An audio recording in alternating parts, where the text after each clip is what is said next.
আমাদের প্রত্যেকের বাড়িতে যে কয়েকটা দিন সপ্তাহে নিরামিষ খেতে হয়, বড্ড ঝক্কি সেই দিনগুলো, তাই তো? রোজ আর কতই পোস্ত ভাত খাই, পোস্ত খেতে খেতে তো মুখের ছাতা ধরে গেছে। কি ঠিক বললাম তো? হ্যাঁ, সেম অবস্থা আমাদের বাড়িতেও। আর ফ্রিজে যদি থাকে জমা দুধ, সেই দুধটা নিয়ে কি করবে মাথায় আসছে না কিছুই। তখন কিন্তু এই রেসিপিটা ট্রাই করতে পারো। এটা দিয়ে যেটা বানাবে দুর্দান্ত দুর্দান্ত রেসিপি হবে।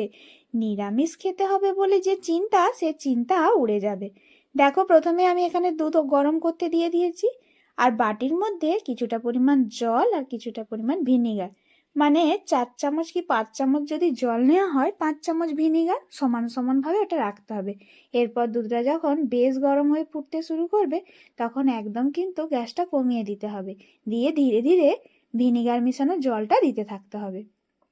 আর জলটা দিতে দিতে এরকম করে সমানে কন্টিনিউ এটাকে নাড়তে হবে। নাড়তে নাড়তে দেখতে পাবে জল থেকে একদম ছানাটা আলাদা হয়ে যাচ্ছে, পুরো স্বচ্ছ জলটা হয়ে যাচ্ছে।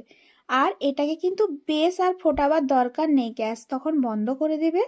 আর চটজলদি করার চেষ্টা করবে, যে অনেক সময় নিবে তা নিও না, তাহলে কিন্তু পনিরটা ভালো হবে না, ছানাটা শক্ত হয়ে যাবে। ঠিক যখন ছানাটা এইভাবে হয়ে আসবে, তখন ছানাটা একটা পাত্রে ঢেলে দিবে। সুতির কাপড় হলে খুব সুবিধা হয়। তার উপর ঢেলে দিয়ে বেশ ঠান্ডা জল অনেকটা পরিমাণ ঢেলে দিবে, তাহলে ভিনিগারের ফ্লেভারটা পুরোই চলে যাবে। আর একটা জিনিস চেষ্টা করবে, বেশ খানিকটা জল ঢালার পরে কিন্তু আর কিছু করবার দরকার নেই। সুতির কাপড়টাকে ভালো করে বেঁধে একটা ভারী কিছু জিনিস চাপা দিয়ে রেখে দেবে 2 ঘন্টার মতো। হাতে যদি সময় না থাকে তাহলে 1 ঘন্টা দিলেও ক্ষতি নেই। 1 ঘন্টা পর দেখো কীরকমভাবে এই পনিরটা রেডি হয়েছে। আর একটা জিনিস সবসময় চেষ্টা করবে তোমরাও, যখন এই ছানাটা তৈরি করবে, এর কিন্তু কয়েকটা টিপস আছে। এই টিপসগুলো ফলো করলে কিন্তু পনির এরকমভাবে সফট হবে। যেমন ধরো, দুধটা বেশিক্ষণ ধরে ফোটানো চলবে না।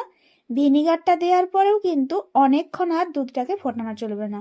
আর পনিরটাকে বেশিক্ষণ কিন্তু, মানে ছানাটাকে বেশিক্ষণ ওই জলের মধ্যে রাখাও চলবে না। সাথে সাথে ঢেলে ঠান্ডা জল দিয়ে কাপড়টাকে বেঁধে দিতে হবে।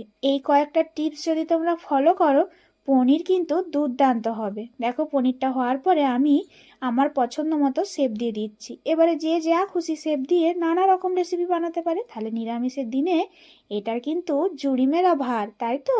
আর একটা জিনিস খেয়াল করবে, এইভাবে যদি পনিরটা কাটার পরে ডাইরেক্ট রান্না করার চেষ্টা করবে, যদি হাতে সময় থাকে, তাহলে 2 ঘন্টা যদি পরিষ্কার জলে এই পনিরের অংশগুলোকে ভিজিয়ে রাখা হয়, তাহলে তার কথাই নয়, পনির দুর্দান্ত নরম হবে।